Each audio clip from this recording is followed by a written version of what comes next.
போன வருஷம் ஜூன் மாதம் 10ஆம் தேதியிலேருந்து 15ஆம் தேதிக்குள்ளே ஒரு செய்தி வருது. நான் மின்னம்பலம் இணையதளத்தில் அந்த செய்தியை பார்த்தேன். வேலுச்சாமி என்பவரது பெயர் வேலுச்சாமி, கரூர் மாவட்டத்தில். அவருடைய தோட்டத்து மாடுகள் ஒன்றன் பின் ஒன்றாக 9 மாடுகள் இறந்து போயின. அவர் அதில் நிறைய மனுலாம் கொடுத்து பார்த்துட்டு எந்த நடவடிக்கையும் இல்லை. அதனால் குடும்பத்தோடு உண்ணாவிரதம் இருந்துடுறாரு. அதில் ரொம்ப வருத்தமான செய்தி என்ன தெரியுங்களா? அவருடைய மனைவி இஸ்லாமியர். நல்லா தெரிஞ்சுக்கிட்டீங்களா? இந்த நடவடிக்கைகளில் குடும்பத்தில் உண்ணாவிரதம் இருந்துடுறாரு. ஆனால் ஜூன் மாதம் பள்ளிக்கூடம் திறந்துருச்சு. அதனால் உண்ணாவிரதத்தை வித்ரா பண்ணிடுறாரு. நான் உடனே அவருக்கு நம்பர்லாம் வாங்கி தேடி பிடிச்சி அவர்கிட்ட ஃபோன் பண்ணி பேசுகிறேன்.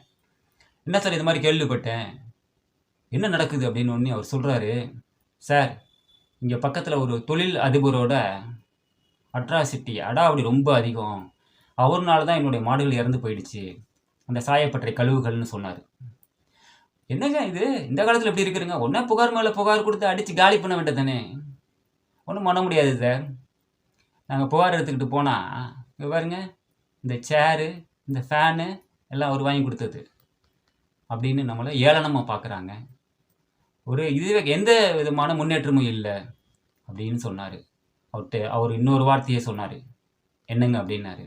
அவர் சொன்னார், கரூர் மாவட்டத்தில் ஒன்று திமுக, இன்னொன்று தொழிலதிபர், இவர்களை தாண்டி நாம் ஒரு முடியின் வேற கூட அறிய முடியாது அப்படிங்கிறாரு. அப்போ இவங்களை எதிர்த்து